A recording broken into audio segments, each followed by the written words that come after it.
Berjumpa lagi dengan Pariwara Hukum. Dalam kesempatan kali ini kita akan membahas mengenai jurnal nasional yang terindeks pada Scopus. Dalam hal ini adalah jurnal hukum ya rekan-rekan semua. Barangkali dari beberapa rekan-rekan saat ini sedang mencari jurnal hukum nasional yang terindeks Scopus.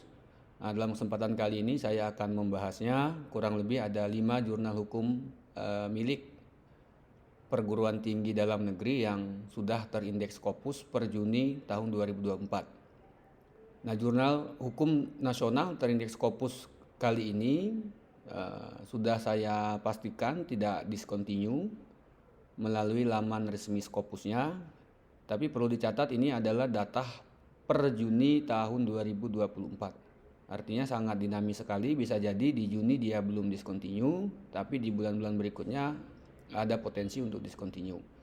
Nah, ini akan kita bahas mengenai jurnal hukum milik perguruan tinggi dalam negeri yang sudah terindeks Scopus per Juni tahun 2024.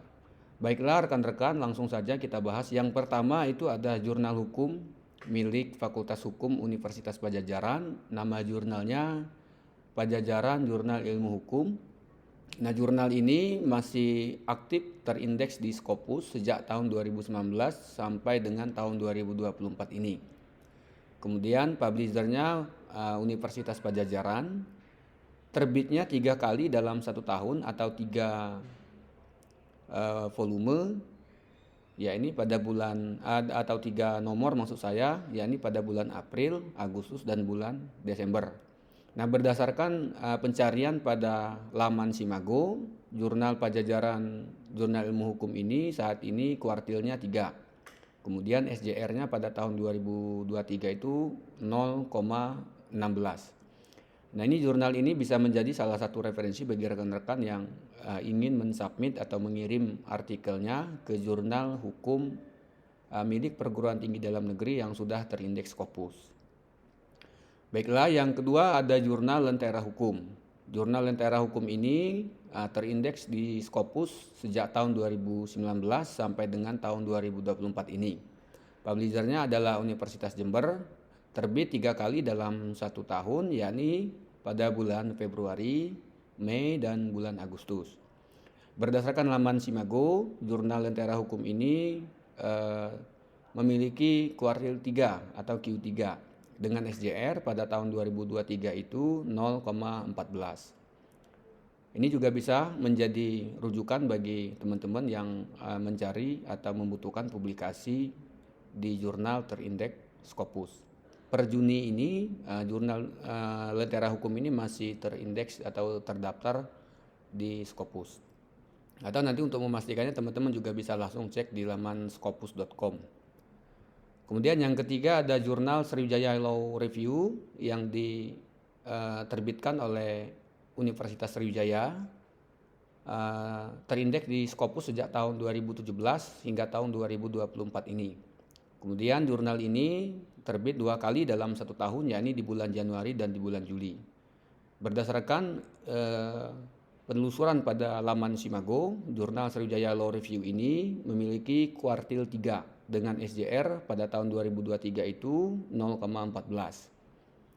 Kemudian berikutnya Indonesia Law Review, ya, jurnal ini sudah terindeks di Scopus dengan kuartil 3 berdasarkan penelusuran di laman Simago. SJR tahun 2023 0,13 dan diterbitkan oleh Fakultas Hukum Universitas Indonesia. Ini juga bisa menjadi salah satu jurnal rujukan bagi teman-teman yang membutuhkan publikasi di jurnal Scopus. Kemudian berikutnya ada jurnal Hasanuddin Law Review. Ya, jurnal ini diterbitkan oleh Fakultas Hukum Universitas Hasanuddin. Ya, terindeks di Scopus sejak tahun 2017 hingga tahun 2024. Kemudian jurnal ini terbit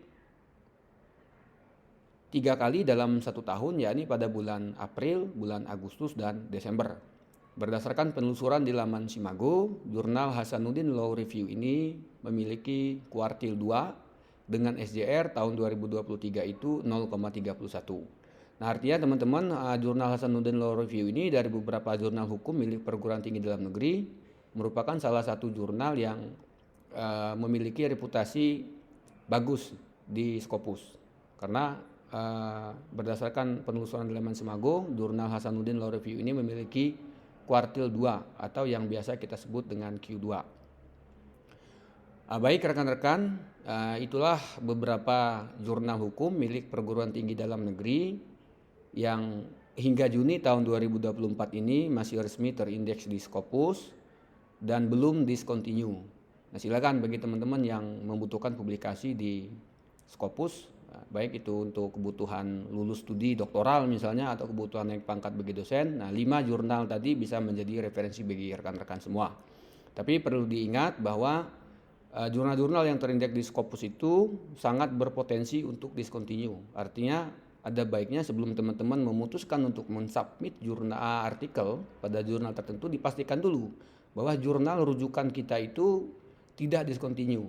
Ya, cara mengeceknya itu bisa melalui laman Scopusnya langsung. Kemudian di situ ada daftar ya atau ada file yang memuat daftar jurnal-jurnal yang telah dinyatakan discontinue di Scopus. Oke, baik rekan-rekan, itu kurang lebih pembahasan kita pada konten kali ini. Semoga bermanfaat bagi rekan-rekan semua. Jika ada beberapa hal yang perlu kita diskusikan atau ada hal-hal yang perlu teman-teman tanyakan, silakan ketik di kolom komentar. Dan jangan lupa untuk membuat saya lebih semangat memberikan konten-konten bermanfaat lainnya. Mohon kiranya agar mendukung channel saya dengan cara subscribe, like, share, dan komen. Demikian teman-teman, mohon maaf atas segala kekurangan. Saya akhiri, wassalamualaikum warahmatullahi wabarakatuh.